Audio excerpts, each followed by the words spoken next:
are listening to Joygasm, where we chat about video games, movies, and pop culture. I'm Russ, Xbox Live Toaster 360. Sitting across from me is Steve, Xbox Live Stevavitch. And today we also have special guest, our good old friend Brad, on the show, as we wish you a holly jolly Christmas on episode 101 today, December 21st, 2018. This episode, we are foregoing any kind of gaming or movie news. Instead, we're going to go right into our Howdy Doody time, followed by our, it's this week in gaming and movie anniversaries that Steve will be more than happy to share with us. And then we'll go right into our topic of the day. Steve will be begrudgingly, And then we'll go right into our topic of the day, which is our favorite games of 2018, which we will actually be doing kind of a ranking of sorts, where we'll talk about our top 5 games, since there was so much goodness to be had, but we'll talk more about that later. At this point, I would love to be able to welcome Bradley on the show. Bradley, how you doing? Oh, I'm good, Russell. How are you? How's it going? I'm good. I'm really good. I have been looking forward to this for some time, being able to have you on the show in this type of capacity. Oh, I'm excited. But no, it's fantastic to have you come on the show. And for those of you out there who don't know, Bradley has been a very staunch supporter of Joygasm. He's been on the Patreon page. He's really been just super in the know when it comes to all these different types of developments that are happening with games and movies. And so we talk on like a daily basis, which is super helpful for me, just to be able to also know what's going on and just be able to get some sort of feedback regarding how we can improve the show, that sort of thing. So thank you, Bradley. Allow me to thank you through the microphone. Oh, I appreciate that. So, Steve.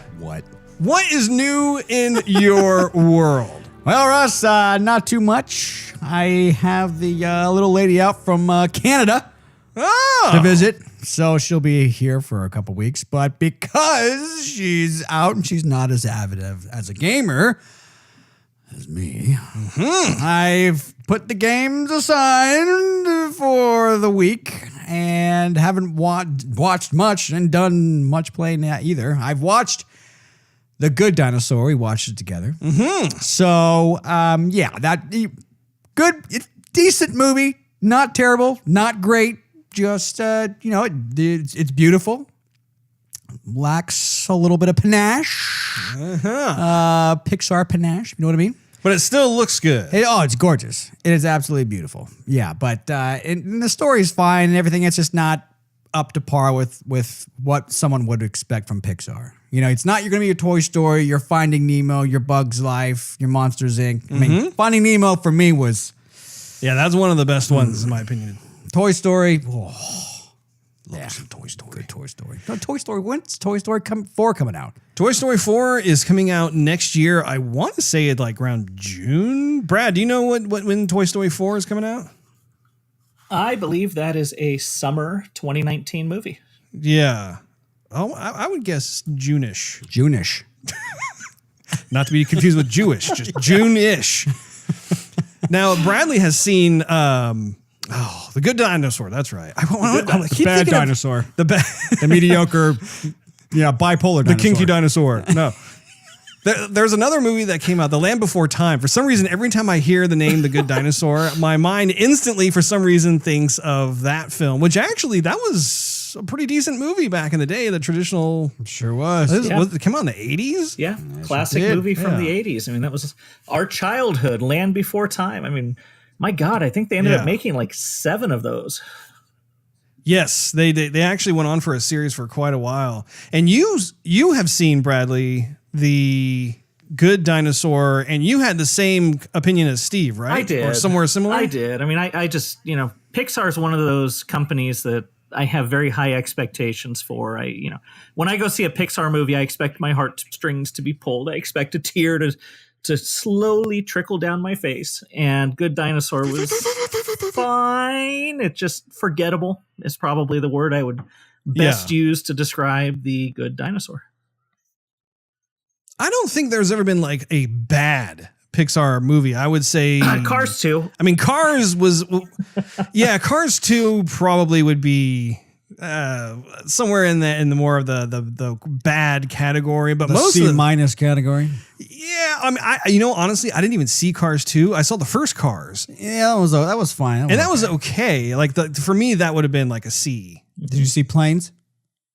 I did not see Planes. Did you see Planes? No, Brad? I never saw Planes. That was actually Disney, not Pixar, though, and that was a direct-to-video kind of spin-off of Cars. Right. Yeah, I didn't go in the theater. Okay, So from the creators of Cars comes. Exactly. that's right. I remember the advertisements for just that. cash grab. But no, I think Cars 2 is probably the only Pixar movie that I would look at and say, no, that was a bad movie. Just not good. Now, was there anything else that you had been playing this week, Steve? No, just my typical Clash of Clans, which now the Christmas theme's out. Oh, And that's nice. They give you like a brand new Christmas tree every like update. oh, how nice! So, and I've tried to, you can uproot the Christmas tree and they give you a little bit of extra, elixir or something for it. But what happens to the tree? it goes away. It's gone. Well, do they allow you to collect the Christmas trees from each year? No, well, yes and no. So what they do is, you have this greenscape where you make your little headquarters, your base. And every once in a while, little plants start popping up like trees, or there'll be a log that just appears, whatever. You got to uproot that stuff to get it out, or you can keep it there. It doesn't matter. But every once in a while throughout the year, they'll have a theme of sorts, and something else will pop up. Chinese New Year, they had something, whatever. But every Christmas, they have some looking, decorated tree. And I have like 5 of them, like all these different Christmas trees that I want to keep because I've been playing the game for so long. So anyway, it looks nice. And they have snow falling in the game. And I appreciate that kind of Well, stuff. and see, I don't really play the game all that much other than the time Russ, that you introduced all it that to much, me. you never played the game, bro. Let's just I be will real. have you know I've played it 3 times. However, what I was getting at before you interrupted me, Steve, was the fact that there is a ton of personality and character in that game. There is. I can always tell when you're playing the game because I can hear the little sound effects and voices and stuff. That's Clash Royale, not Clash of Clans. But I thought they both had the sound effects. They both have the sound effects. Well, no. They're a little bit different. Clash Royale has a ton more sound effects than Clash of Clans. Like you hear all like the emotes. Yeah, exactly. All that stuff. I see. Okay. Well, for some reason, I thought they were like kind of parallel in that regard. This Supercell makes them both, but so they share a lot of the characters and the sounds and whatever. But definitely Clash Royale is what I play the majority of. That's what I got you playing a couple times on the show early on. Mm-hmm. And that's what you remember. Okay. Okay. Well, Brad, what have you been up to lately? What have you been playing? What have you been watching? Oh, it's been a slow week of work, so that's led to a lot of playing and watching. But the big one was I got a chance to see Aquaman a couple days early through my my wife's work. Oh, that's cool. She actually had the whole team go out? No, so she works for a large medical group down here in San Diego, and they actually rent out movie theaters when there's a big release. So they sold like 260 people went to go see Aquaman a couple days early, all from the Scripps Medical Group there. So it was pretty cool. It was a nice little perk of her job. So how was the movie? So unfortunately, the bad side to that is I had to sit through Aquaman. Oh, I was disappointed. I didn't go in with very high expectations, but let's just say if you think that The Phantom Menace deserved an Oscar for screenwriting, I've got a treat for you in Aquaman. It's the script is pretty bad. The action is fun. There's a couple good one-liners, but we all walked out of it kind of going that we expected more. We'd hoped for more. Yeah. So, Jason Momoa is amazing as Aquaman. He fits perfectly. He's got the swagger, the character, he plays it well. But, the sad thing is, despite all of that, it is still the second best DC Extended Universe movie. right behind Wonder Woman. So right behind Wonder Woman. Because, that DCEU has man, it just needs to get blown up and started over. Yes, totally agree. Yeah. So it was disappointing, but if you want to go see a big dumb popcorn movie, go see Bumblebee. Apparently, it's supposed to be pretty good. It's like 97% on Rotten Tomatoes. So see, and what's interesting too is that like with Aquaman, for instance, like all the stuff online, they're talking about internationally. I think it's garnered like $230 million already, and then there have been reviews coming out here in America where they have actually said it's a good movie. So I'm surprised to hear you talk about how awful it was. Yeah, I didn't enjoy it. I expected more. I hoped for more. I think the MCU has completely ruined other superhero movies. Marvel does such a nice job with their movies. So we'll see. I can't wait to talk to you guys after you've had a chance to go see it and see what you think. Maybe it was just a bad night and I didn't get the humor. Well, we're planning on seeing it tomorrow morning, so we'll be able to let you know pretty soon. I would say within the next 12 to 14 hours. There you go. I don't know if you guys are big day drinkers, but I might recommend a couple shots before you go in. Maybe that'll make the movie more enjoyable. Day drinkers or morning drinkers? Because we're watching it at 10 a.m. Makes me wonder. Shots, morning shots. If we were watching the movie with Aquaman, what kind of wine would we have with him? Because he is part. I think he's a Scotch guy, Scotch or whiskey. Oh, yeah. I think you're correct. I think you're right on that one. So there you go. So that's the movie from a TV standpoint. Actually, a couple real good shows. Just finished The Bodyguard on Netflix. No, it's not a remake of the Whitney Houston, Kevin Costner. It's actually a BBC. Well, don't just stop there. We'll always love you.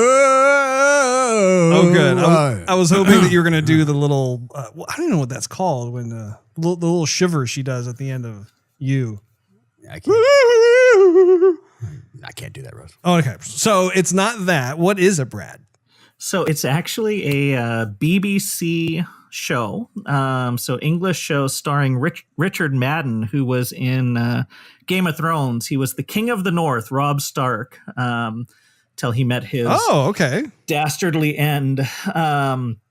So similar type premise where he's a ex-military police officer who's assigned to protect a high-level politician, and it is fantastic. It is, it was recommended by a friend of mine who actually, Chris Pelfrey recommended it. Yes. And I put it on, and the opening scene is basically him trying to defuse a terrorist bomb situation on a train, and it is just, your palms are sweating, and it's like, oh my God, what's going to happen? Really? So it's fantastic. I would highly, highly recommend it. 6 episodes. Each episode's about 45 minutes to an hour, so it's a pretty quick watch through. But it's good. It's definitely a show that I would highly recommend. In terms of the intensity of the show, would you say that it is on par with how intense 24 was? Because 24 was super, just, man, at the end of every, well, not even at the end of every episode, but just as you're watching it, you're just having heart palpitations. I think it actually ramps it up from 24. I felt like 24, and don't get me wrong, 24, great show, good intensity. But there are scenes, I mean, the opening, train bomb scene lasts about 20 minutes, and you're kind of going through it step by step, and, everything that they're doing is very measured, and you're watching, and it's just like, okay, if one thing goes wrong, this whole thing could fall apart. So it's much more deliberate, much more paced. And I think that just adds to the tension, where a show like 24, Jack travels from one side of LA to the other in 17 minutes and diffuses a nuclear bomb, saves it's all his daughter, done in real and yells time. at Chloe. I know, exactly. I live close to LA. Nobody travels LA that fast. I've seen the digital clock on the show. It's real time. Yeah, Jack moves fast. We'll just say that. So he's got his pedal to the metal. You mean his brake pedal to the Blonde metal, hair. because that's what we do. So Jack don't drive no Prius. But no, so that's one I would definitely recommend. And then my wife and I just finished season 2 of The Marvelous Mrs. Maisel on Amazon, and that was fantastic, as was the first season. That actually won I think it won the Emmy for Best Comedy Show, and the second season did not disappoint. So a couple real good shows out there that I've been watching this week. And moving on, from a gameplay standpoint, this week I've been playing a little bit of DLC, a little bit of Horizon 4's Treasure Island DLC. And then I forgot about that. Is that good? Oh, it is as good or better than the base game. The weather... Is it as good as Hot Wheels? You know, it's different. I mean, it's a completely different atmosphere, but you're on an island. There's frequently thunder and lightning all around you, and it's just the weather effects and the lighting are amazing. They added some pretty cool new events as well. There's one at I'm blanking on the name of it. It's basically where you start at one gate and you've got to get to the other gate as quickly as possible. Trailblazer, that's what it is. They've got Trailblazer events. So you're basically driving over hills and through forests and just trying to get the lowest time possible to get from one gate to the next. So they've added some pretty cool stuff to it. It's definitely worth the $20 or $15, whatever it is, to pick it up. Highly recommend the Treasure Island DLC for Horizon 4. Yeah, I'm going to have to pick that up for sure. Steve, you probably haven't even downloaded it. No, I haven't, but I still haven't spent my, my little credit that Xbox gave me. The $5 credit? $10 credit, thank you. Oh, $10. $10. I don't know if I have spent that or have even received it. I'm going to take a little look-see. You know, you probably did. You never look at your messages. I'm pretty bad at that, yeah. Yeah, you probably already have it. Don't even know about it. So I need to spend it somehow. I probably will spend it on Forza. That's good. Sorry, I didn't mean to digress. Bradley, what else have you been playing? You're good. And then the last thing is the third DLC pack for Spider-Man dropped today. So I started playing that one this afternoon, and that game's just... We'll talk more about that game later today, I'm sure. We'll just leave it at that. Of course. Speaking of... We have been struggling with the PS4 situation. I know you've been listening to the show over the last few episodes where we're trying to get Steve set up on his PS4. And for whatever reason, we've done everything that we think we're supposed to do. However, we still cannot get the games downloaded on his PS4 system. So at this point, he still has my extended hard drive that I use for my PS4 Pro. I mean, I'm at a loss of what else we can possibly do, because we followed the kind of the YouTube, this is how you do it kind of thing, where we both sign into each other's PS4s, and then we do the whole license approval process thingy and whatever. And I don't know. I'm going to have to defer to you, Bradley, because you have it working successfully at your home. So maybe you can FaceTime us or something. Next on Brad's Tech Minute, how to use your PS4 home. It's just I'm really surprised because I'm someone who's I play games. I'm into doing this sort of thing. I feel like I should be able to successfully do this, and I'm like I said, I looked at multiple videos on YouTube. They're all showing the same directions and instructions, the process of how you do it. And for whatever reason, it's just not working. It keeps looking for the extended hard drive.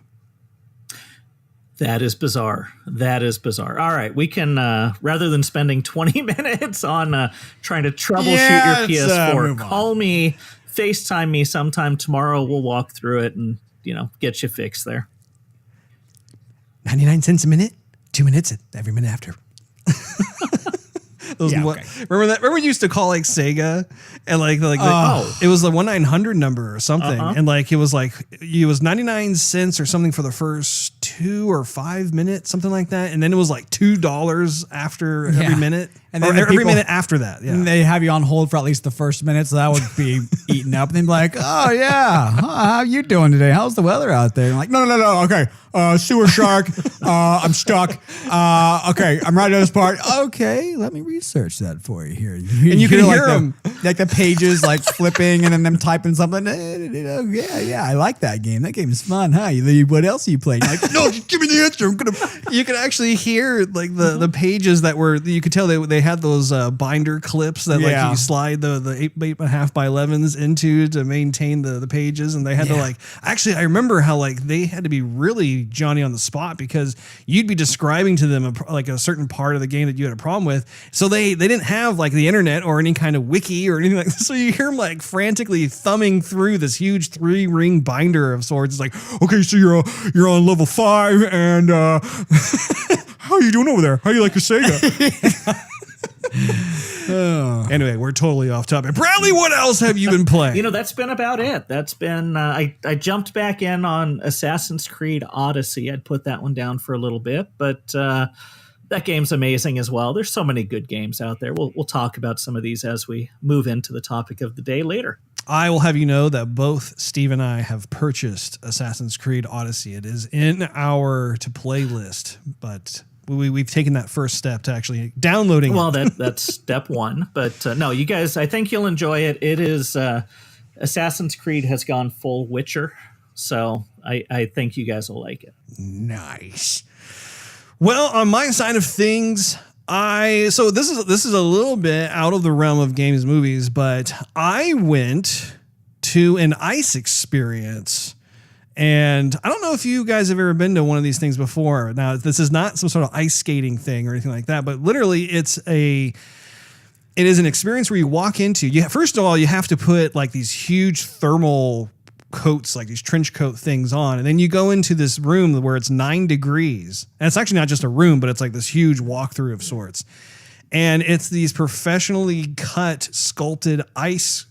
Well, they're literally like ice sculptures. Right. And this particular theme, they went to that old 1960s stop motion Rudolph movie kind of thing. So they went through and made all those characters like the Abominable Snowman and Rudolph, that sort of thing. It is amazing, all the stuff they were doing. This is not some little like amateur mamby-pamby thing. Like you walk in and I was floored. They had sculptures that some of which were like 20 feet high. And you can tell like they probably use chainsaws and other things to sculpt these things. But also too, like I think they were using food coloring of sorts because some of the ice was actually completely opaque. Like you could not see through them at all, and it had like purple colors and blue, that's imported ice, Russ. Imported ice, yeah. It's just exotic ice. But it was so cool. Like, and of course they had signs everywhere: "Don't touch, don't touch, don't touch, don't stand." It's ice from the Amazon. Yeah, exactly. It's ice from the Congo. They don't make ice in the Congo. So it was actually a really cool experience, and I'm sure that they probably have this thing all over the country. I would definitely recommend checking it out.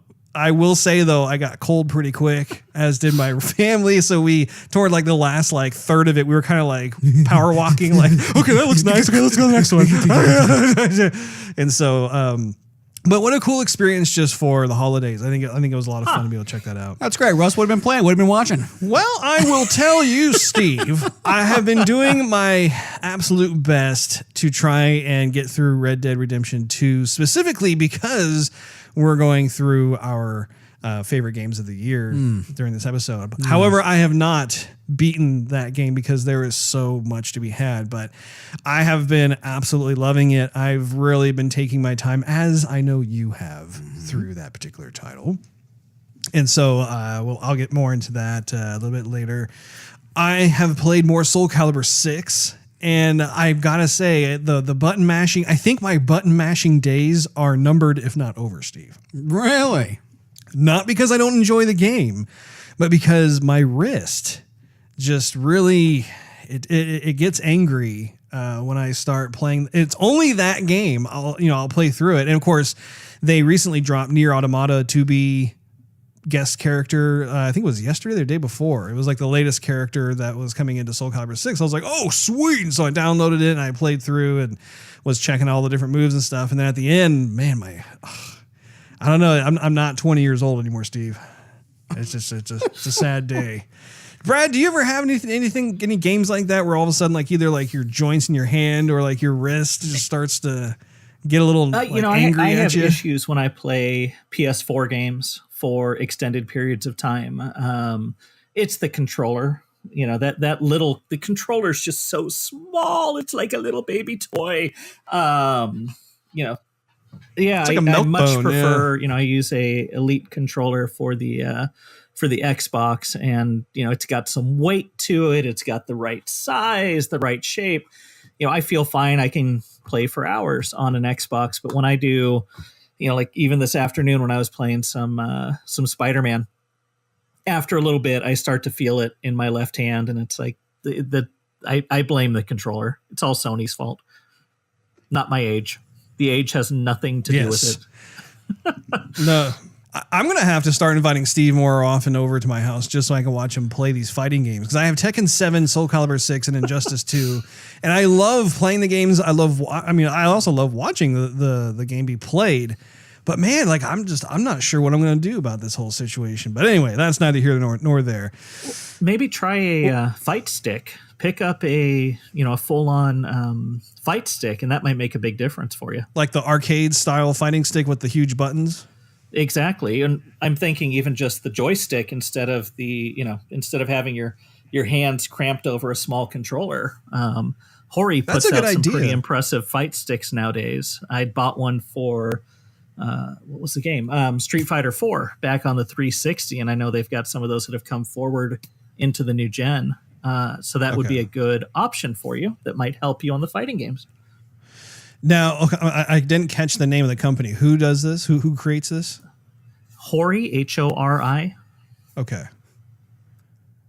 The reason I'm asking is that I remember seeing somewhere there was a Soul Calibur themed arcade stick. And actually, I think it had like Soul Calibur 6 art assets all over it. And it had just that big joystick and it had the big buttons on there. Like, I guess you could bounce it on your lap as you played, but I wasn't sure if that was the same company that provided that. Yeah, they make some pretty nice ones. They've got a Real Arcade Pro 4 that's a pretty nice stick out there right now. So there's quite a few options, but I would definitely recommend checking something like that out for the fighting games if your hands are starting to hurt and your age doesn't go down, unfortunately, and the body doesn't heal as quickly as it did when we were 20. But check out the joysticks. I will do that. Well, that's pretty much all I've been playing in terms of watching. I went and saw The Grinch. I actually took the family out because it was recommended that we go check it out. It was actually really good. I was a little hesitant because it is The Grinch, and the Grinch has been done to death. I feel like there's been like 4 or 5 movies based on The Grinch. But this one, of course, was done by Illumination. And I have really got to give kudos to the art director and the animators, just the entire staff over there, because the art direction itself in the movie is just beautiful. I was really blown away by how everything just had a kind of a stylized realism, even though it was like a Dr. Seuss world. And also the camera work. There was a lot of really well thought out movements with the camera that were not just, it goes from point A to point B, but really it was very creative in their approach to being able to have the camera help emphasize certain story elements or plot twists, that sort of thing. So again, it's more of like a kid's movie, but it's not so kid oriented that you can't enjoy it yourself. If you're looking for something to watch over the holidays. The one criticism I do have regarding the show is that I felt that Benedict Cumberbatch was not the best choice of the voice for the Grinch. And I am a huge Benedict Cumberbatch fan. I love him in Sherlock. I love him as Doctor Strange.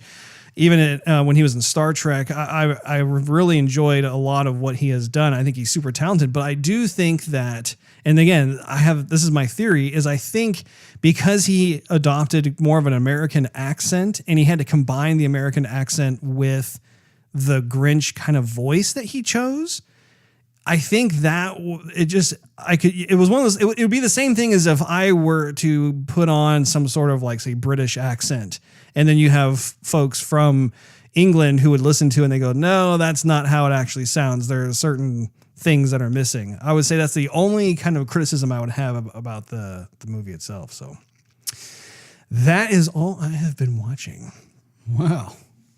Now, shall we segue into this week in game and movie anniversaries? Let's do it. Go right ahead, Steve. Let's do it. Okay. Do you need a little primatine over there, Steve? Yeah, I need a little more water. I think I drank all my water. Anyway, here we go. So this week I got a little more content than I had last week, Russ. That's okay. My site that's up, or was down last week, is back up and running. So thank the good Lord for that.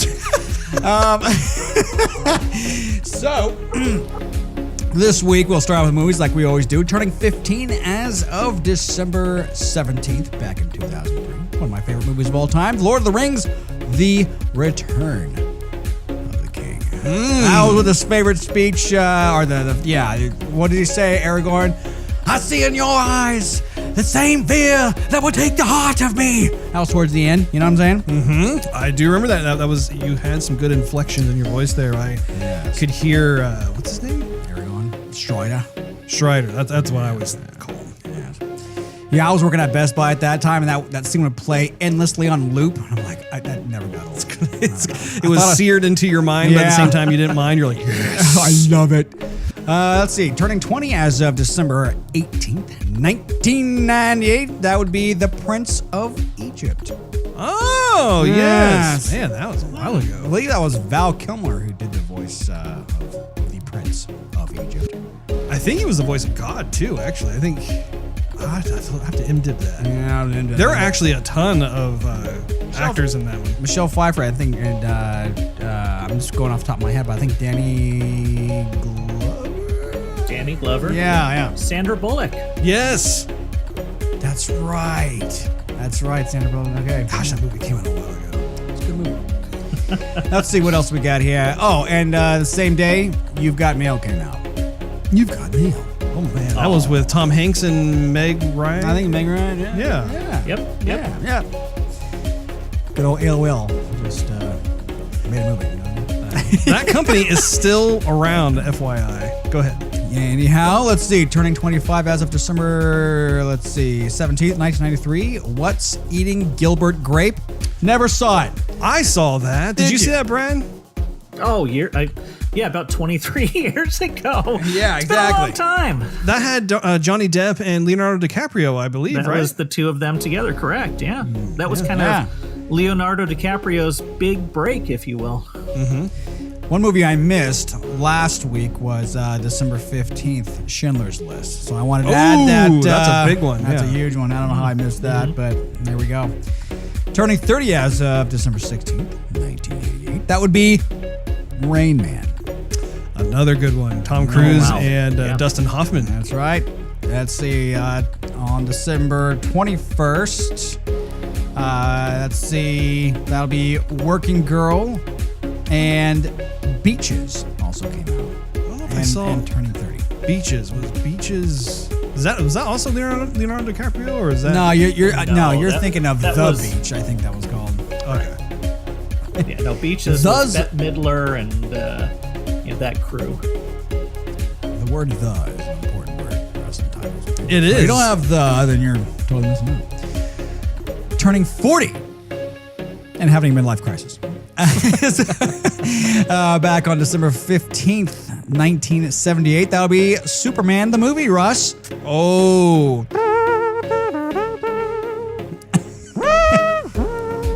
And who played? Oh man, I remember Christopher Reeves. Christopher Reeve. Reeve or Reeves? No S, just Christopher Reeve. People tend to get a little confused on that one. Good Superman though. Oh my, yeah. That. Let's see. Also turning 40 back on December 20th. Every Which Way But Loose. Never saw that one, but it was up there on MDib. And Invasion of the Body Snatchers. Oh yes. I had to watch that for a movie appreciation course I took at the JC for an elective. Don't remember anything about the movie, though. All right, then. Let's see, turning 50. That'd be 50 as of December 18th, 1968. That'll be Chitty Chitty Bang Bang. Oh, yeah. Let's see here. Moving on to video games. I'm just going to, like I always do, mention the day and then everything that came out since and all the years. Okay, so December 16th, Russ, turning 30 from 1988. Gradius 2. Oh, I remember that. Oh, dude. 30 years ago. Yes. Turning 15, The Sims busting out. I worked on that There one. you go. Represent. There you go. December 17th, turning 30, Final Fantasy Dose. Final Fantasy 2. I can't remember which one was more well received. Was it Final Fantasy 2 or Final Fantasy 3? I think it was Final Fantasy 3 was much more. What was well that? received. So was that 2 the Japanese 2, or was that the US release? Which was, I think, 4 in Japan, right? I don't remember. Because the numbers got goofy. 'Cause I remember, at that I remember, the numbers got goofy and they got some and we got some and there was a gap. I remember. I don't know. It's kind of a long time ago. I was drunk most of the time in those days, and I'm just kidding. Drunk at 6 years old. Yeah. Okay, let's see. Turning 25, we have Fire Striker, Dragon Ball Z, which was the Super Budoden 2. Turning 20, Mobile Suit Gundam, Char's Counterattack. Russ? It's amazing how some of these franchises have been around as long as they have. Like for Dragon Ball Z, for instance, I thought had only been around maybe the last 15 years or so, but I mean, it sounds like it's been around for much longer. It has that staying power. Well, Gundam also does. I have friends on Facebook who are my age. You're like, Gundam, yeah! Get the sideshow incredible statues of Gundam. Okay, anyway. Let's see, December 18th, turning 25, Dragon Warrior 1 and 2 for the Super Nintendo. I thought that was kind of cool because it was basically a remake. It was the same game, both games on one Super Nintendo cartridge with the little graphical increase.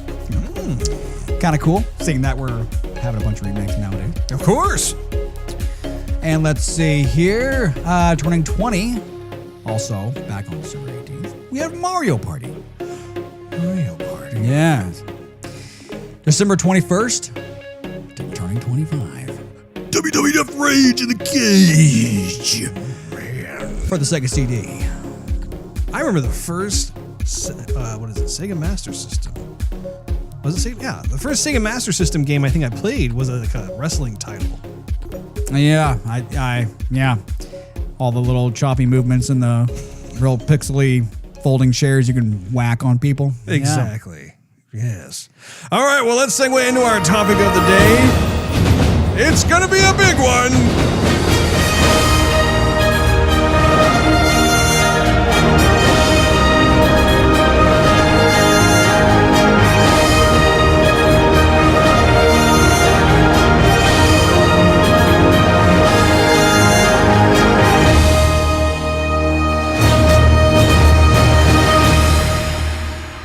For those of you who can't see, Steve has resorted to holding out his headphones when that song comes on.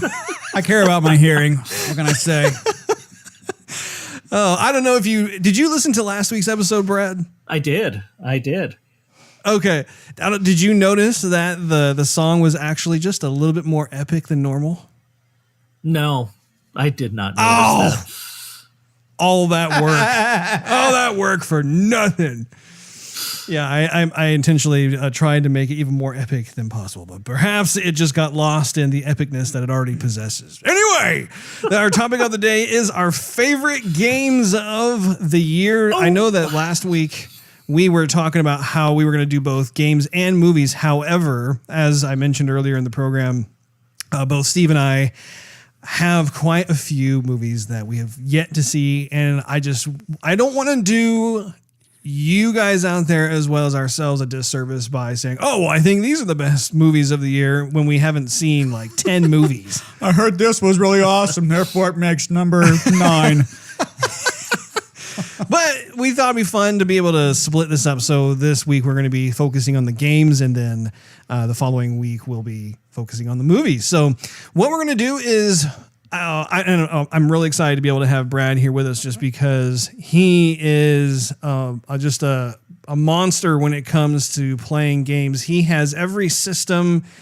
I think I'm pretty sure he has every system, and he has multiple versions of every system in his house, and he just really makes it a point to just make sure that he gets his hands on just about every game that comes out there. So he is a walking encyclopedia of sorts when it comes to a lot of these different types of games. Actually, before we dive into that, I was curious to ask you, Brad. I know that last year we were talking about what your Xbox gamer score was, which was very impressive. You had met your goal, if I'm not mistaken. I did. What is it now? So, I think I hit my goal last year of hitting 200,000 gamer score by the end of the year. This year, I spent a lot more time on the PS4 this year than I traditionally do. There were a couple fantastic PS4 games that we'll be talking about in the next 20 minutes or so here. I want to say I'm sitting about 208, 209 on gamerscore right now. So in that ballpark, it's been I always try to do 1,000 points a month. That's always my goal. But games like God of War and Spider-Man took me off the Xbox for a month here and there. So not as much as prior years, but still a respectable score, I believe. Oh, absolutely. Just having, if you're able to garner 1,000 points per month, I think if I garner 100 a month, I'm happy. So that's super cool. So what we're going to do is a round robin of sorts, where each of us will take turns talking about our top 5 games of the year. And we're going to start with number 5 and then work our way up to number 1. And number 1 is going to be our favorite game of the year. And we're doing things a little bit differently than what you would expect. Like if you went to IGN, for instance, they just have what the 2018 game of the year is. And I think they kind of took a voting of sorts among all the different folks who work there. Since we don't really have the capacity at this point in time to be able to play everything, we can't really accurately give that type of thing. So we decided to change up a little bit and actually talk about based on the games that we played this year, what are our favorite games that we have played. So we're going to start with Steve. He's going to talk about his number 5 ranked game, and then we'll go to Brad and then myself, and we'll be able to kind of work our way around as we make our way up to number 1. So Steve, Yep. what did you choose as your number 5 pick for your favorite, not favorite game of the year, but number 5 pick of the year, and why? Well, my number 5, my number 5 is Sea of Thieves. Had to make the list because we've played so much of it. That's like our main Twitch title. Mm-hmm. But I have problems with it, but we still keep going back to it. So it's a nice place to be, which is going to be kind of a common theme with me, I guess, with this list. Because video games for me are a nice escape from life, a de-stressor, relaxing place to be. So Sea of Thieves gives you the environment, the water, just, the stars in the sky and plush colors and everything's beautiful about the game. And it's a very non-toxic environment. Probably the least toxic game that I've probably ever played, to be honest. Because there's nothing that really gets your adrenaline pumping enough to be like, son of a biscuit, I don't even talk like that. I don't know what came over me. So, So anyhow, that's my number 5. Just a really happy place to be. Everyone who I've played with, made a lot of friends on that game. Probably the most friends that I've made besides Overwatch have been on Sea of Thieves. Very, very nice. How about you, Bradley? Number 5 for you is what and why? Yeah, no, I actually struggled more with number 5 than I did with any of the other spots on my list. But I landed at number 5 on Rockstar's Red Dead Redemption 2. Red Dead Redemption 2 for number 5. It barely made my top 5. You and I have talked, obviously not on the podcast. I have finished the game. I'm going to avoid all spoilers here, but let me just do a PSA and say, hey, if you're playing Red Dead Redemption 2, at the end of Chapter 6, turn the game off and pretend that's the ending. Don't play the epilogue. It ruins the game. So there you go. There's my 2 cents. But I put it as number 5 because... Go ahead. Well, I was going to say, but still, the fact that you placed it as number 5 out of all the games you played during the year, clearly there are certain qualities about the game that you did really enjoy. Absolutely. Rockstar created a beautiful, all-encompassing world. The world they created was beyond my wildest dream, any wildest dream I could have. I had a blast just being a cowboy, being out there hunting, fishing, exploring.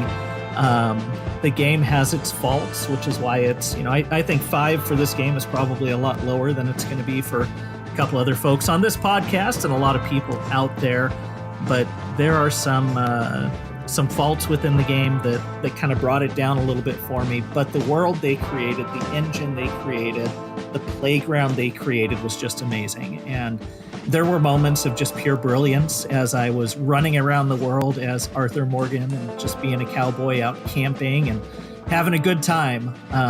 But ultimately, the story for me brought it from what would have been a 1 or a 2 down to a 5 or a 6. And that's where I landed on it. So great game. Excuse me. Highly recommend that people play it. But again, just stop after Chapter 6. And at some point, Russell, you and I need to do a spoiler-filled discussion of this game once you finish it. And we can really dig in on what my concerns were, what I thought maybe Rockstar screwed up with on this game that took it from being that perfect 10 down to like an 8.5 in my book. Yeah, it'd be fun to be able to have an in-depth spoiler version of especially like I know Steve is probably... No, you're now behind where I am in the game. So once we're able to all like actually get through the game, I'd be very curious to just hear what each other has to say about this sort of thing. So I think that's in the cards. Maybe like next month. So for me, yeah, no, it is a very big game. I have to agree with Steve. My number 5 pick is, in fact, Sea of Thieves. And FYI, we did not cross-reference our notes on this. But for me, the Sea of Thieves was a game that we played a lot this year. It was a fascinating adventure because here was a game that by and large was not complete when it got launched. You can tell that Microsoft really pressured Rare to just boot this thing out because they needed something to come out during that quarter. But at the same time, it's a huge testament to Rare's ability to build a core foundation that is absolutely just fun to play. It's a blast to be in. And so just being able to have a new type of adventure where you're on the high seas. The art direction, of course, has that typical Rare charm to it. It's real fun to look at everything. And I think what they were able to do, which was kind of at the core of this whole thing, was it was kind of a social game of sorts where you could have a bunch of friends come together and then based on taking those trips across the sea to these different islands and whatnot, you could just mess around with your friends. You can talk with your friends, find out like how their days were, whatever. A lot of the gameplay elements in the game did not force you as a gamer to have to actually really focus and not be able to chat. And I think that really added into this world of sorts. And of course, Rare has been adding to the world over this past year with a lot of different DLC drops. And we've talked multiple times on the show about how the game itself, when it comes to these DLCs, it's not like the game was complete to begin with. It was almost like now it's finally at a point where there's enough stuff going on and that this is kind of where the game should have been when it was launched in the first place. So it's been, I think, a lesson that's been learned. But at the same time, it's just such an addicting game to play. And it's a game that out of all the games I have on my Xbox, I tend to just go to that one quite a bit. And especially when it comes to friends who want to play just any kind of game. We say, hey, you want to get together, want to play? What do you want to play? Sea of Thieves is just one of those go-to titles. So there you go. We're 1 for 1 on that one, Steve. Now, moving on to number 4. Steve, what is your number 4 pick? My fourth pick is Forza Horizon 4. Oh! So the reason why that game is not higher on the list is basically, I think it was my own fault. I kind of shot myself in the foot here. It's gonna hurt. So I played. That piggy ain't getting up. So yeah, I played Forza Horizon 3 to death. I mean, I just played and played and played and played and played. And so when Forza Horizon 4 came out, I just didn't see a whole lot that was different enough for me to rank it higher on my list. It's still beautiful. It's still fun. There was some graphic tweaks, and the whole thing with the weather I think was cool. But at the same time, winter we both didn't like, because if you compared the winter in Forza Horizon 4 to like the winter DLC, Snow Mountain or excuse me, Blizzard Mountain in Forza Horizon. I mean, Blizzard Mountain was awesome. Yeah. It had a rush to it. This is just like I slide all over the place and there's some snowfall and it's not really fun. So, but that's not to say that there wasn't cool elements. I mean, I love driving all over Britain. They've increased the sound effects, that the graphics are more crisp. A whole different look to the game itself. I like the beaches and the houses and different kind of a venue. So they did do their best, and I love the Forza Horizon series as a driving game. I've played a lot of the driving games growing up as a kid, and they all kind of started to get to be the same. Sure. And now this is like my staple. This is my go-to. And so this list wasn't going to happen without that game. Oh, you know what I'm saying? Mm-hmm. But that's why it's kind of ranked a little bit lower. Now, did you Very feel cool, Bradley? Number 4.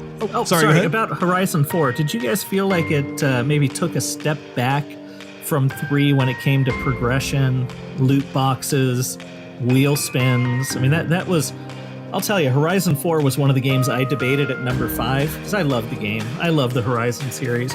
But ultimately, as I sat down and started thinking about it, I felt like, there wasn't much of a progression. In 3, it felt like you were progressing along, building new Horizon Festival sites. There was just kind of always that carrot, at the end of the stick that you were chasing.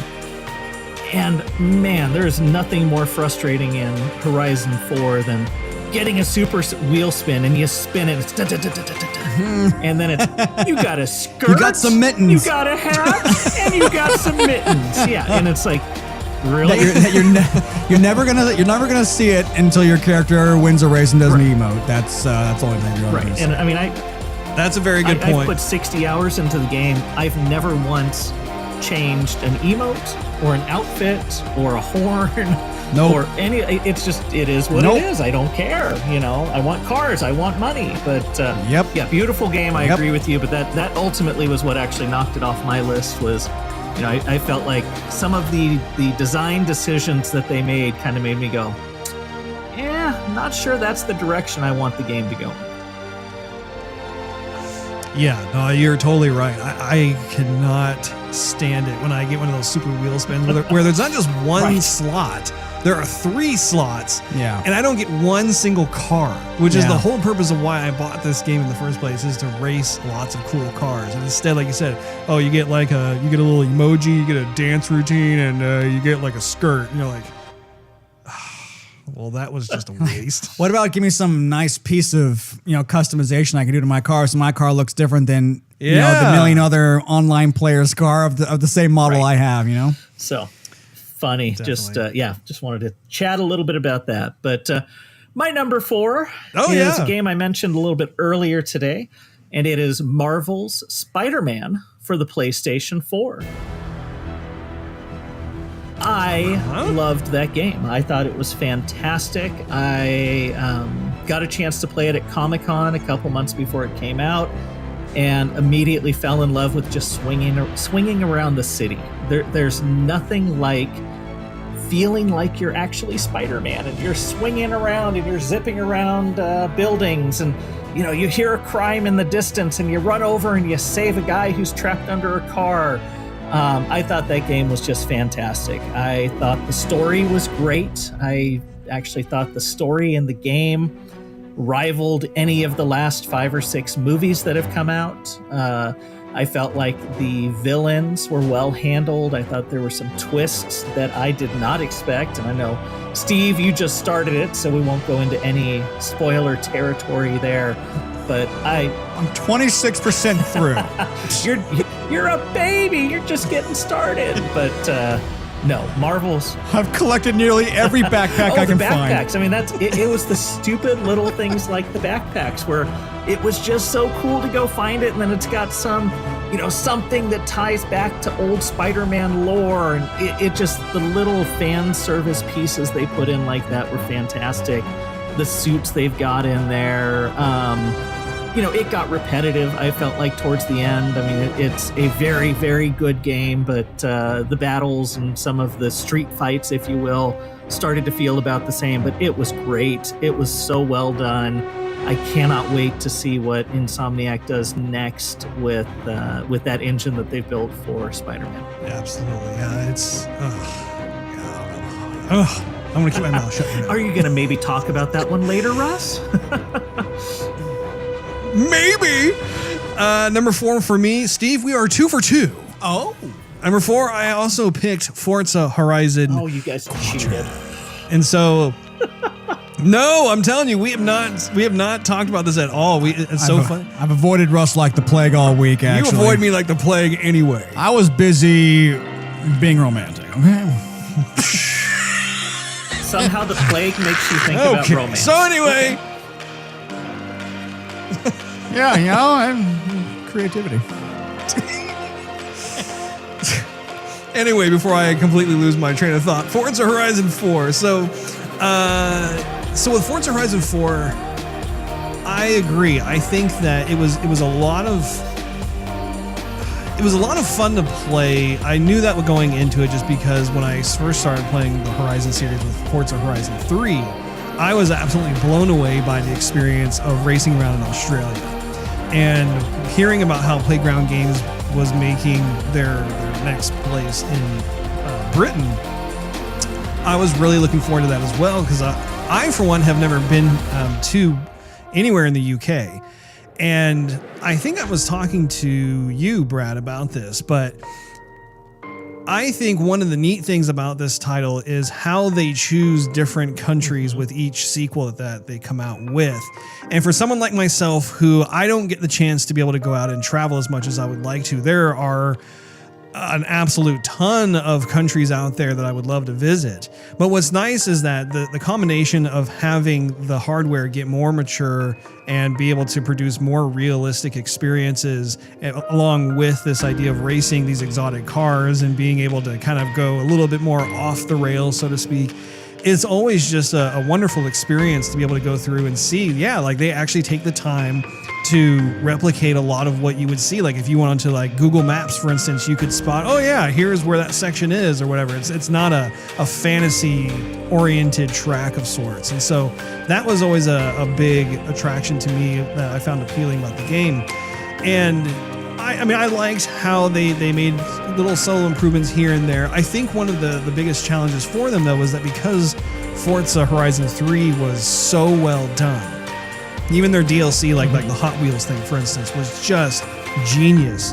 How do you top that? And even to Steve's point, like with Blizzard Mountain, for instance, the snow in Forza Horizon 4 is not nearly as fun as what Blizzard Mountain was. And Blizzard Mountain actually was one of the fictional areas of the game itself. It was something that the game designers just decided to have fun with and create this here's this Blizzard Mountain that exists in our game. Forza Horizon 4, however, there was just... I really do like how they're continuing to push the envelope in terms of the graphics fidelity. All of the cars are just handled so well. I do really like how they're continuing with this idea of there being kind of this coordinator of sorts that talks to you. You have your events and that sort of thing. But I also agree with Brad in that I do miss not having a sense of progression when you can actually go and build other sites that you can drive toward. And then like as you advance your career, you're able to earn more funds, which then cause you to be able to like actually upgrade those different places, like your headquarters or like the other, I'll call them outposts. And I'm sure they have an official name for it, but I would like to see that return in Horizon 5 just because I don't know, it's kind of a conflict of sorts because in Horizon 4, they've introduced this idea of being able to purchase homes, which act as kind of almost like a fast travel of sorts. Like if you know that, there are a bunch of events over in this area of the map, I'll just park my car at this particular home.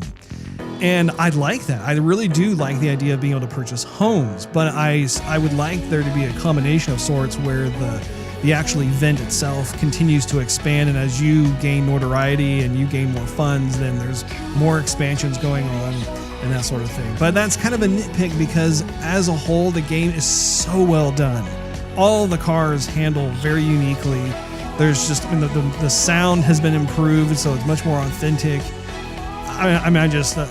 Again, it's really difficult to be able to find any kind of fault or major fault with the game because it is so well polished. So that is my number 4.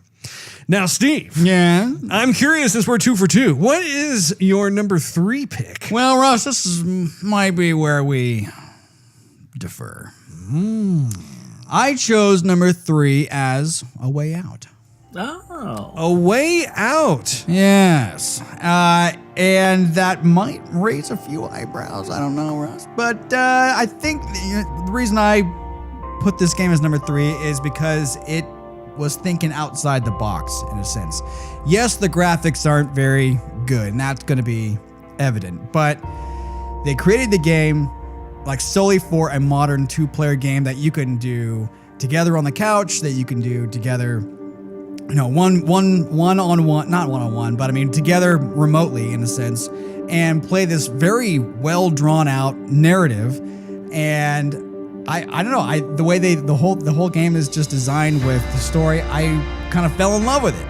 And it's fun playing with you, and it's fun like how one of the characters is kind of like you, and one of the characters is kind of like short and bearded like me, Yeah, it is kind of I don't know what you call it, coincidental or uncanny. Yeah. And then it is a little bit linear, but you're supposed to look around and explore and just try and see what works. And sometimes you need someone to help you out, even though it's moving some light piece of sheet metal that could be lifted by a 10-year-old. But anyway, it's the team thing. It's the team spirit. The team spirit, yes. So anyhow, sportsmanship. I mean, we saw it on E3 last year. We both kind of thought, that'd be a game for the both of us to play. And then when we started playing it, maybe I like it more than you, I don't know. But that was my number 3. Taking a creative leap, Well, and one of the things I really appreciate was how that was an independent game. That was a game that EA had discovered, and we both loved. Unfortunately, I can't remember the guy's name. Right. The person who kind of runs that independent studio was briefly interviewed, and we loved his candid passion and just how he was throwing his all into this. And we haven't even fully beaten the game. I know we're really far into it, but yeah, it's that is for sure a unique title. Right. Bradley, number 3 for you. What is it? Number 3 for me is a game I don't think neither one of you have played. Life is Strange 2, Episode 1. So the Life is Strange series is by far one of my favorite current series that's ongoing in the video game world. They tell stories. Don't Nod tells stories better than anybody else who's out there.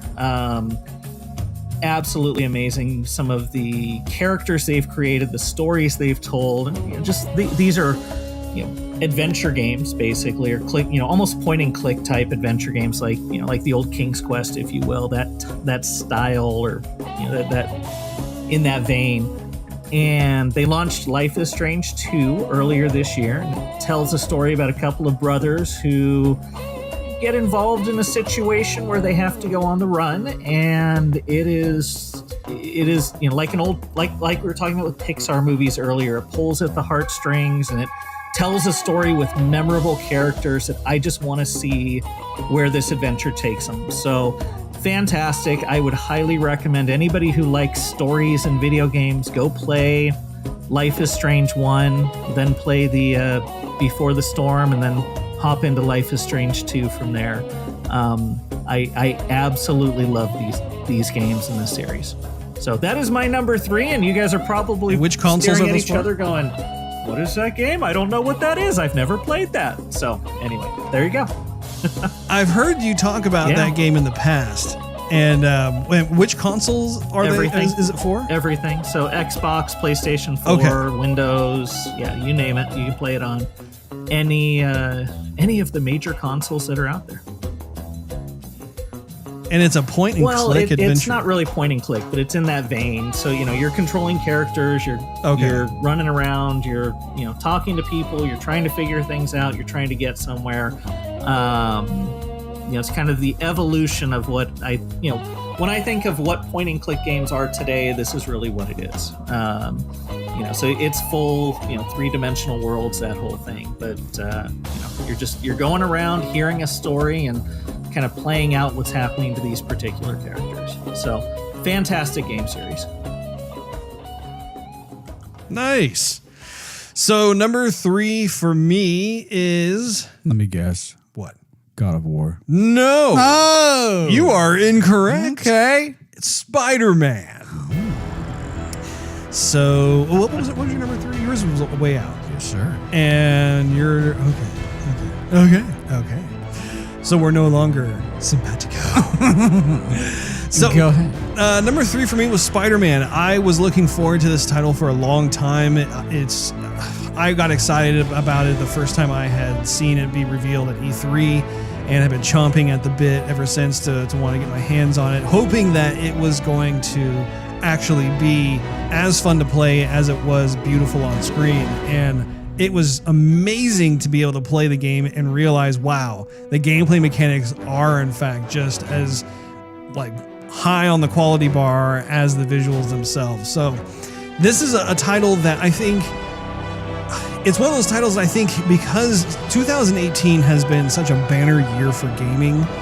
It really is amazing. I was thinking about how 2017, Steve and I were talking about how that was probably one of the best years that we've had, if not for a long time, I think ever, where you just had just a sheer number of AAA quality titles coming out. And 2018, I think, has beaten 2017 in terms of just how many games that you have to play are out. And so when it comes to Spider-Man, I think that the reason why I said that was because I think that if you were to have other years in the past where you didn't have nearly as many titles that were coming out that are just absolutely amazing, I think it would have been my top choice. And I think it's just the sign of the times, which is very good for the gamer to be able to look at that. But Spider-Man for me was such a love letter to the franchise itself. I think that the storyline itself, both of you guys know, I'm a huge story guy. I think that there was a period in time there where there weren't as many story-driven games that were coming out, and there was kind of a dialogue going among the gamers in the community where people were wondering if story-driven titles were on their way out, and that there would be more of this kind of online-only experience that you jump in and you play with other players. And I'm just so happy and relieved to see so many titles come out this year that are very story-centric.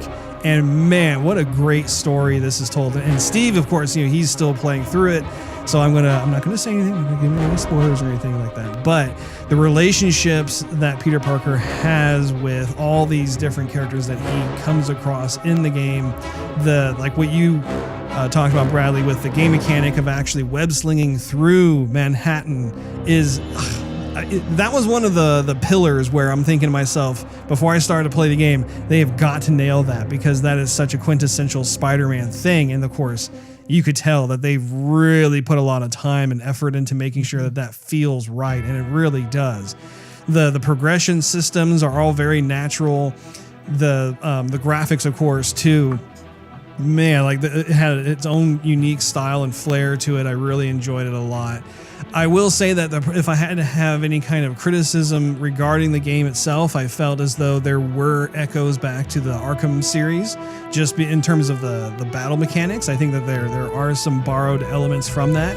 Not that that's necessarily a bad thing, just because Rocksteady has done such a marvelous job of creating that kind of crowd combat mechanic of sorts. And so it's nice to see that it's kind of being adopted into that. I know Insomniac hates it when people make that comparison, but really it's kind of a compliment of sorts, just because the Arkham series is such a phenomenal series into itself. But yeah, Spider-Man from beginning to end, I loved it. It was literally like as I was playing the game, I could see this being a movie. And that is very high praise when you think about how this is a game that just you had a storyteller of sorts who works in the game industry, not necessarily in Hollywood. I would be curious to find out if the folks who wrote the story behind the game originally came from Hollywood, because it was so well paced. But anyway, I could go on and on about that, but I will refrain because we have more games to talk about. So, Steve! Yes? What is your number 2 pick? Spider-Man for the PS4, Russ. Oh, number 2. Let's talk about it some more. That's fine We're by not gonna me. get away from it at all. Well, my number 2 is Spider-Man for the PS4. Okay, we're going to talk about it again, Russ. You thought it was done. Brad thought it was done. It ain't done. That's perfectly fine. I could talk about this game for a while. It ain't done till the bearded boys sing. You know what I mean? Really? So yeah, no, I'm like I said before, I'm about a quarter of a way through, and I wasn't skeptical. I'm not gonna say I'm skeptical, but I had to put Red Dead on the shelf, which I did not want to do. I'll tell you about that in a little bit. So I didn't want to do that, but I did, and so I started playing Spider-Man, and it was awesome. And I'd get home from work and think, okay, maybe I should continue the story. Maybe I'll do, beat up a couple baddies. And I'm tired from the day, whatever and whatnot. And then I would start web slinging around and going as fast as I could, not just through the buildings, but kind of whipping, left and right, seeing how fast I could go and how high. And so, yeah, no, it's really fun. I love the dynamic between, Peter Parker and Mary Jane, Doc Ock, of course. My criticisms are a little bit different. I mean, I think I said on a couple podcasts ago that some of the facial graphic stuff on a few of the characters, it seems to leave something to be desired, and other characters look completely amazing, like Peter Parker himself. Peter Parker's, they just nailed it. Whoever the voice actor, I haven't even looked it up yet, but I mean, the kid nails it. The guy nails it. My other criticism, if you're falling 200 feet and then you don't shoot a web out to catch anything, all he does is just do a somersault on the floor and stand right back up. That's true. No, probably There's not. no penalty for that. Yeah. Right. So I mean, at least with Batman Arkham Knight or whatever, at least Batman would flow out his cape to kind of catch himself. I would think Spider-Man would kind of throw some spider netting or whatever. I don't know. Anyhow, so that's kind of funny. But anyhow, I love looking out at the cityscapes and watching all the light reflect off the windows, and I love people going, "Hey, Spider-Man! Hey, my kid! You saw my kid the other day." I love all that stuff. The real atmosphere, the sky and the clouds, and it does make you feel like Spider-Man, which I can't say that's the case with other Spider-Man games that I've played. And it is really close to the Batman games, but as you said, that's not necessarily a bad thing. I don't know. It fits a little bit better with the Spider-Man game because of his spider sense. Batman doesn't really have a spider sense. They just did a little okay, this person's going to hit you, try and counterattack sort of thing. So it works better in that sense with Spider-Man. I will say the controls for me are a little bit harder to get used to. At least with the moves, like the punching, the kicking, and trying to fly down on a web sling and kick somebody. But that's just probably me. Anyhow, besides the other games that I mentioned, that was one that stuck through me throughout the course of my workday, where I couldn't wait to come home and play it. That's high praise too, just because you're not very far into the game and you have placed that at number 2 on your list. Indeed. Wow. High praise. All right, Brad, what is your number 2 pick? Number 2 for me was God of War. Oh! I thoroughly enjoyed God of War. I have played every God of War, going all the way back to the original, was it PlayStation 1? Or no, it would have been PS2 was the first time we met Kratos. And this game just, wow. The voice acting, the environment, the action, the story, I mean, everything about it was just amazing. From starting the game with the superhero battle, if you will. I mean, I've never played anything like that in a game. Right. It felt like, a true epic superhero battle where these two behemoths are just going back and forth. And then just watching the relationship between Kratos and Atreus grow, and having played all the prior God of War games, knowing Kratos' history, and there's just so much to this game to love. And even after I finished it, and Steve, I know you just started, so light spoilers here, but finding that just some of the Easter eggs that they hid in the game, where your wife, whose ashes you're trying to get all the way up to the highest peak through the entire game, how she almost marked a path for you, and a lot of the gold painted stuff matches up to the trees that she had marked in the beginning. Just little things like that. I mean, Sony Santa Monica did such an amazing job with that game. I was cautious going into it. I mean, it looked like, because the prior God of War games weren't very deep. They were fine. They were button mashy action games, but they really took the single player story to a new level with this one. And I debated really hard putting this at number 1 on my list, and quite frankly, it could be tied with the game I did choose as number 1. Memorable soundtrack. I mean, this game was just it was damn near perfection. I mean, it is that good. So that is my take on God of War, and I have a feeling we'll be talking more about it in a few minutes with you, Mr. Perkins. Yeah, if I were to say a comment, one thing I do appreciate about the game so far is that, being 37 years old, and in this age where you're getting married, you're having a family, you're having kids, you're doing whatever. We're getting older as gamers, and there's games for a lot of the younger kids, but not necessarily with what we are going through in our life. Sure. And so seeing Kratos, and I know nothing about the history, but seeing him with his kid, and just right there, I think that could be something that I as an older gamer, can identify with. So that story is directed at me. Mm-hmm. They're not trying to be cool. They're not trying to be hip. They're not throwing, all this kind of lingo at me. They're just telling a pure story. And I can really appreciate that. Yeah. Definitely a more mature story than what you get out of a lot of games nowadays. Well, Brad, you and I are simpatico with number 2, because I have picked God of War as my number 2.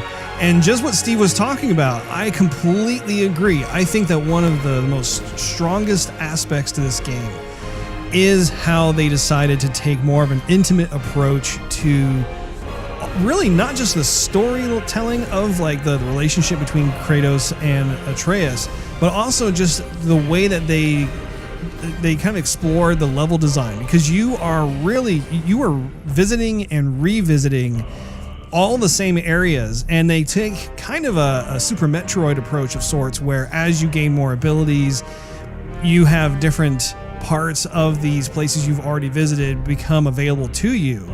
And one of the things I think is so cool is just right to Steve's point.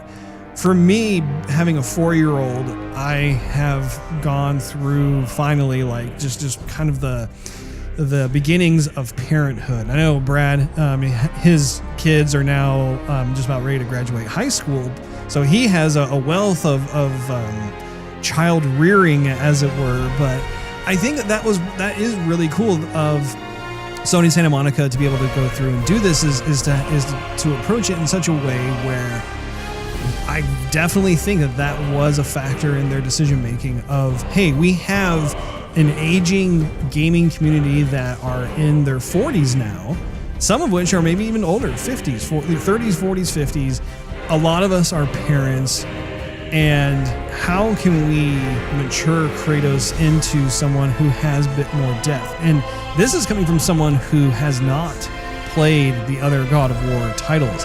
I've always been curious to try a God of War title out because I've been at friends' houses who did have it, and it was just such an epic game. Every time it was just this cinematic, memorable moment that would just happen over and over and over again. And so I finally was able to take a stab at it. And you know, it's funny because I'm so glad that I actually had not played the older God of War titles, that this was actually my first foray into it, because the amount of depth when it comes to the relationship is so rewarding. And of course, one of the biggest milestones of this game is the fact that there are no loading screens. It is a continuous game from start to finish. That's a huge achievement in game creation, as it's just, it doesn't matter what platform you are on.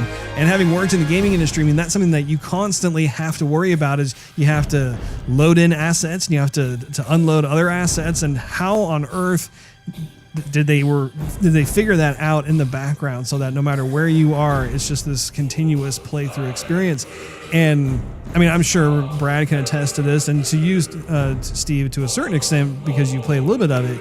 It's amazing how you just keep playing. Like, there is no break as to what you're doing, and it's amazing how you don't realize how much of an effect that break has on your playing experience until they take it away, and you're like, wow, like I keep going. And it's just that mood and immersion factor is intact. It remains intact of sorts. So were you gonna say something, Brad? It sounds like you're chomping at the bit. No, not at all. I'm kind of nodding along with you here. No, I totally agree. I mean, the loading screen, a couple other games have pulled that off. Some of the recent Tomb Raider games have pulled off huge open worlds with no loading screens. But God of War, it really is. It's almost a single tracking shot. You know, if you think almost in movie or TV terms, right, where the camera's just following you the entire time and it never cuts away. And you're 100% right, Russ. The action never stops. You know, you never get a break as Kratos from when this game starts to when it ends. And you know, at the end, they give you a nice. To get the true ending, and this isn't spoiling anything, you know, you've got to go lay down and go to bed. And I thought that was very symbolic of, the adventure you've been on and the journey you've been on in God of War. Yeah, it was so well thought out in terms of the journey that these two go on and the plot twists that occur. Again, I'm not going to get into spoiler territory about this, but there are some extremely gratifying plot twists that, man, normally you would only experience this sort of thing perhaps in comic books. But it is so well written, and I love the dialogue. I love watching the progression of the relationship between Kratos and Atreus. The graphics, I didn't even start talking about the graphics. It is such a benchmark in terms of the graphics fidelity that you see. And it goes back to what I was talking about earlier about how this is a well thought out approach to game design, where you have a finite amount of areas that you can explore. And as a result, your art department just goes bananas on those areas because they don't have to worry about having to create all these other environments or enemies or whatever it is. They can just continue to polish these areas that you're going to revisit over and over and over again, and it never got old. I think that's one of the elements of the secret sauce that is God of War, is that it's, when you come back to it, it's like, oh, I'm back here again. Boo hoo. There was never any of that. And I think that's also a strong testament to just how well made this game is. And of course it was hard because during the first half of the year for me, God of War really was game of the year for me because of all of the different things that we've been talking about at this point in time. If I had to think of anything I could critique about it, one of the things that bothered me was that Kratos can't jump. And it sounds silly, there, yeah. But I mean, the man is a fighter. The man is a melee expert, and especially because he's this god, he's able to have these amazing feats that normal humans are not capable of. And I'm thinking, man, I want to jump 10 feet in the air and come smashing down with my axe. Why can't I do that? And it's just, it's the funniest thing how I cannot jump. Oh, this rock comes up to my knees. Gotta find another path. Okay. And so that would be something that I would hope. In fact, actually, let me stop right there. Brad, in the previous God of War titles, were you able to jump? I'm trying to remember. No, I don't think you could jump in any of the God of War games. Okay. That never bothered me. I don't know. I felt like the action, it's so dynamic and so energetic already.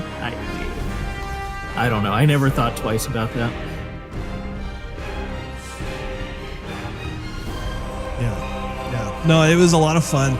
Made it all the way through. I'm actually planning, once I can get my extended hard drive returned to me, I'm planning on actually, because I played through the first run on the normal PS4, and now that I have a PS4 Pro, I'd like to be able to see just what the difference is with the graphics. But I mean, such a masterpiece visually speaking of just how all the characters looked and the environments, and like you said, Brad, too, the soundtrack is also just such this grand affair, and like I said, just so well done. I can't wait to see what they come up with the sequels.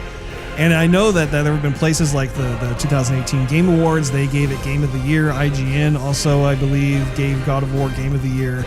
And so it's definitely getting its proper accolades for sure. But anyway, I'll stop right there. It's hard. Like, the higher up we go, as we get closer to number one, like we start to gush a bit more and more and geek out on things. Steve. Yeah, Russ. It is time for number one. Absolutely. What is your number one pick? And I have a feeling I know what it is. Oh, I know what it is. Clash of Clans. Oh, Brad, no. Yes, sir. Yeah, the winter update's my game of the year. Oh, man. Christmas tree. It's all about the snow. Oh, boy. Collecting them. Yeah. No. Russ, it's, Brad, I'm not done with the game yet, but I have played enough of Red Dead Redemption that it is my number one pick. When I finished the last game, it was epic. And I even had another friend who thought that the game was done finish it, and he was blown away, and he thought, I have to play this whole game all over again. And so I, like a lot of the community, had been looking forward to this game coming up. And I even was like, okay, stop working on Grand Theft Auto so you could start working on, like, just give me a Red Dead. And it was on like Donkey Kong when that game came out. I put it in, you finished installing it. I finished installing it like probably 10 minutes later. And you're like, it's on, don't talk to me. But it just seems like they had spent a lot of TLC. Granted, I am taking my sweet time. I've said it before. I've said it a couple times. I'm hardly even like fast trotting through the game. I'm just looking at everything. I'm trying to do everything as slow as I can because I love playing the game and I love being in that environment. And I don't know. It just seems like this team at Rockstar played and group thought of what else can we do to make it cool? What else would other people expect there to be in the game? And like, for example, you're traveling from like Valentine to Rhodes, and all of a sudden, like, you know, you have some different plants, you have different colored dirt. The dirt's just not brown everywhere, or it's not just gray everywhere, because different parts of the land that you traverse to, well, the dirt's different color. Or like, for example, if the air is cold at nighttime, or, you know, the temperature goes down, you can see the breath of the horse, like, you know, what is that? Was it condense? What when you breathe out hot air and cold air? Oh, the condensation. Condensation. That's what I know it doesn't condense. I'm like, what's the word? So I mean, even with like the breathing of the animals, you can hear it. I mean, all that stuff. If the animal gets dirty, or, you know, needs to be fed, or, I mean, people were talking about how there was too much of that in the game, and I thought there's not enough. I love all that stuff in this game. Granted, I'm like almost done with chapter 4, and so I'm probably in the heart of the goodness, but I mean, I love all the sound effects. When you're walking on gravel, it sounds like gravel. When you walk on wood, if it's just one plank on a railroad track, it sounds different than if you're on a small bridge, than if you're on a bridge that's supposed to support an entire train. I mean, they thought about a lot of this stuff. The gun sounds have impact. I mean, some of the best gun sounds I've had. And of course, being a Western cowboy game, you'd expect there to be some old, you know, Winchester sounds and guns, and there is. I love the way all the horses look. There is a lot of details about the game that are just fantastic, and so many personalities, so many voice talents. You know, taking care of your gang and playing an instrument at the campfire, or telling a story, or venting off to your frustrations, or even sometimes if you're winding up like in town, there'll be like Uncle, for example, who's gotten arrested because he's drank too much. You know, but you won't know that until you just start exploring. Like, there's such a reward for exploring. I mean, it's almost as if they went out west or somewhere like in Montana and just like gridded the entire place, because you could horse ride and horse ride and horse ride, and there's just tons of stuff of beauty, just pure beauty to see. Like they TLC'd every little inch of the game. So I can appreciate pretty much 100% of it so far. Yes, the weather has some problems where, like, all of a sudden in 2 seconds, oh, it's daytime. Or all of a sudden, like, oh, that storm really went away kind of fast. Is there like some really... But that's pretty typical, though, just considering how they'll fast forward the time of day and the weather effects and stuff, just because not so much do you have 24 hours a day to be able to play the game. So. True. Yeah. But, I mean... You would see some like fast progression of like the night, you know, for example, in Sea of Thieves, you'll see some pretty good progression of how the time transpires, but usually it'd be like from 6 in the morning, the sun will start to come up and all of a sudden it'll just be up. Or like, you know, at 7 o'clock, it'll almost seem like in 2 seconds it'll be 10 o'clock, you know. Other times, I don't know if it's happened to you, but there would be times in the game where it just completely slowed down, at least for me, where it was 1 frame a second or 2 frames at most per second. I thought, what is going on? But even on a regular Xbox, not even on an Xbox One, it looks phenomenal. Absolutely phenomenal. Well, there you have it, folks. Steve's number 1 pick, Red Dead Redemption 2. Bradley, I'm curious to know what your number 1 pick is going to be. You're going to have to go back a few months if you remember some conversations in a game that I raved about all summer. My number 1 game of 2018 is Dead Cells. I bought that. I'll have you know. System though. I would be curious to know how it plays on the Switch. No game has captured my attention the way that Dead Cells did. And it's kind of a roguelike where, you know, you've got 1 life. You run through, and when you die, you're resurrected, and you're all the way back at the beginning of the game. You've lost a bunch of stuff, and you just kind of start over. And every time you get just a little bit stronger, you make it just a little bit further, and it takes me back to my childhood where it was like, 1 more game, I just need 1 more game, I've got this one. Dead Cells to me also had some of the best action, controls. The controls were so tight and so precise, and they feel good. When you've got a good run going in Dead Cells and you've found the right bow and you've got the right sword and you've just got a perfect loadout, and you're like, I've got it. I'm going to make it that much further. I'm going to make it through one more boss. I've got it this time. And it just gives you that feeling of accomplishment as you're going through, and it feels great as you're doing it. So I cannot rave about the game enough. Certainly it doesn't look like a Red Dead Redemption 2 or an Assassin's Creed Odyssey or Forza Horizon 4, but it's stylized in its own way. The enemies are fantastic. It's just I cannot say enough good about the game Dead Cells. And if you haven't played it, play it. Jump in, have some fun. Get comfortable because you're going to be there for a while. It's fantastic. That is my number one game of the year. Number one from Brad is Dead Cells. And yeah, I may end up buying it for Xbox. I do have it for the Switch. I have just started playing it as I have so many other titles I'm trying to make my way through. But I may end up, if you really do, I guess you haven't actually played it on the Switch. No, I haven't. Right? And my thing with the Switch is the controller is just not as tight.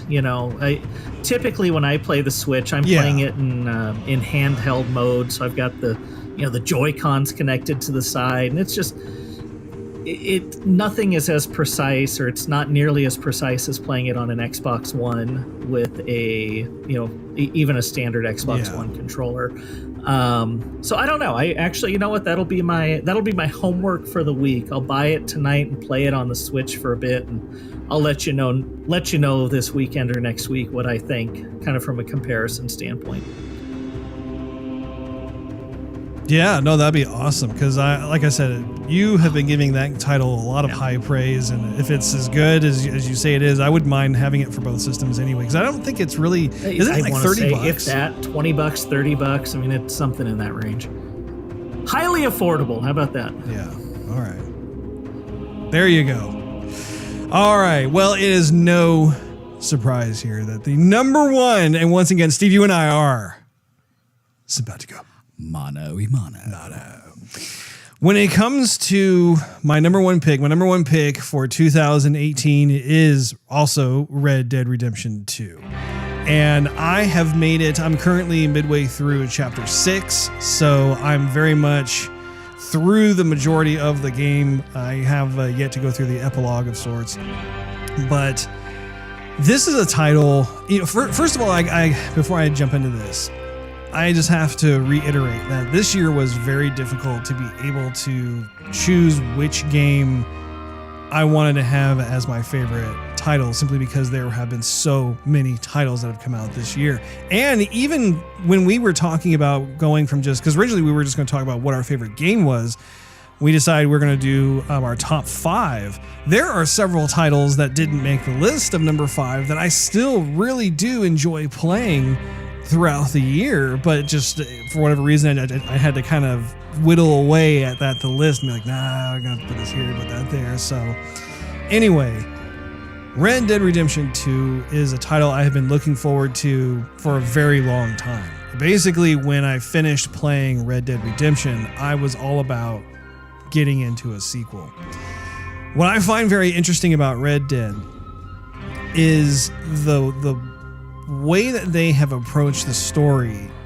When you're playing Red Dead Redemption, it's actually a story that takes place after the events of Red Dead Redemption 2, and Rockstar decided they wanted to have more of a prequel of sorts that shows how John Marston got to where he was at the beginning of Red Dead Redemption. And then, if you recall, when you're playing through Red Dead Redemption, he's working with the government to try and hunt down these remnants of this really well-known, notorious gang. But as you're going through the title, you don't really know who these characters are. You're just you hear about, oh, this is so-and-so, and I heard last he was over here, and you eventually catch up to them, and you're able to have some kind of dialogue going back and forth where you realize that these characters have a history with each other, but you don't know at the time just what that history entailed. And so I think it was a brilliant move on Rockstar's part to be able to go back and say, you know what, let's for the sequel have a prequel, and let's examine kind of the fall from grace, so to speak, where like you see both kind of their golden years as a gang, where like they're together, they have it, but then you start to see the conflict begin to brew within the camp and with the different characters.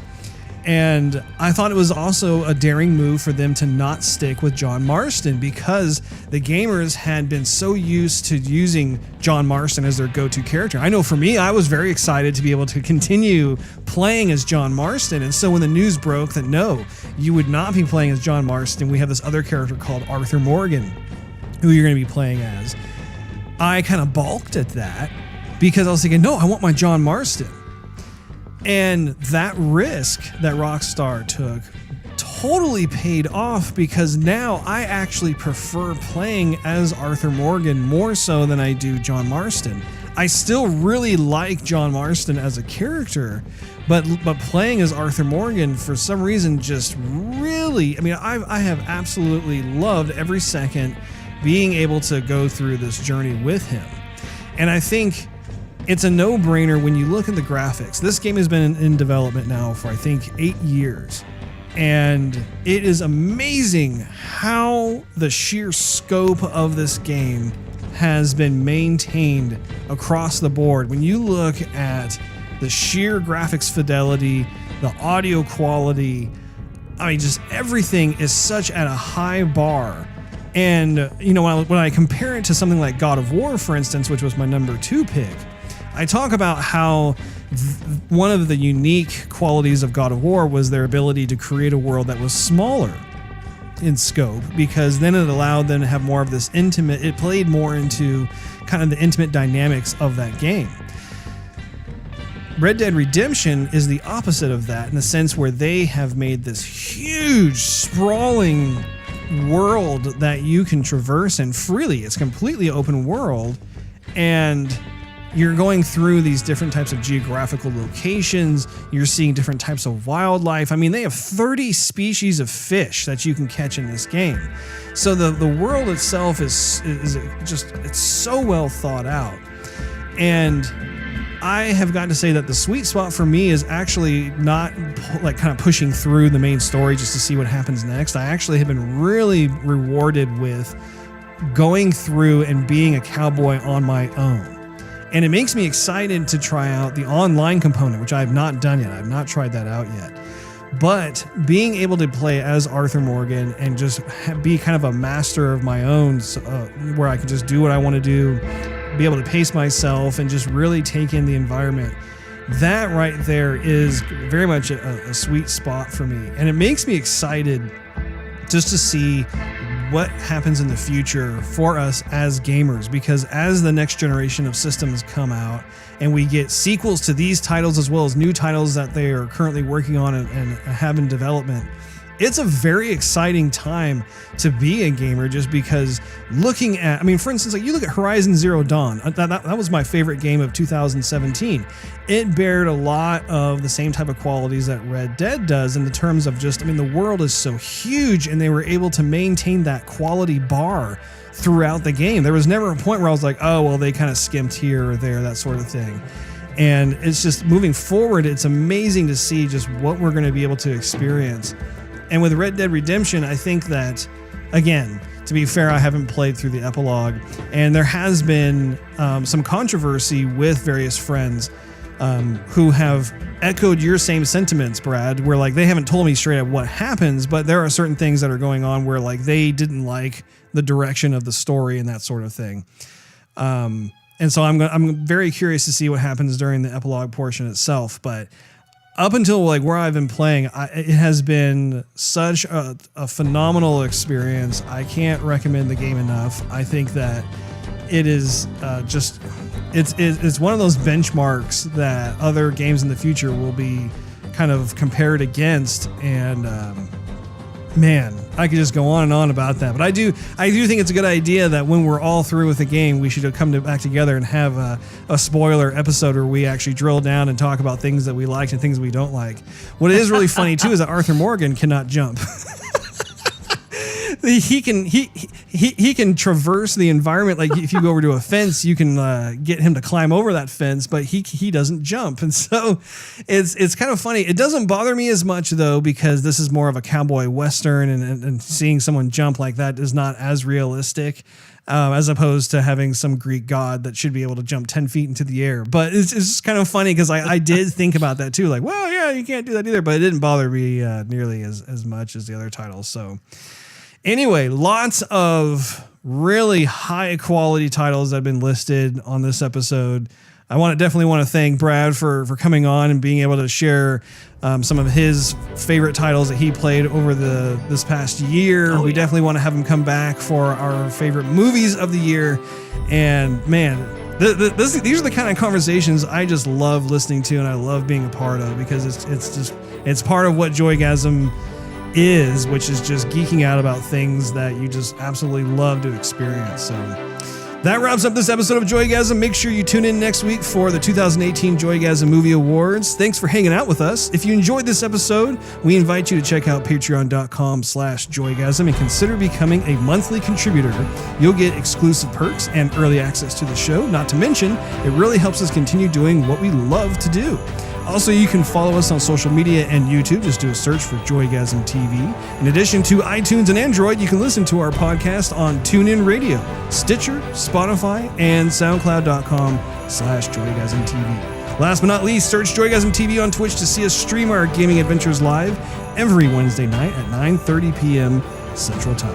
Merry Christmas, everyone. We'll see you next week.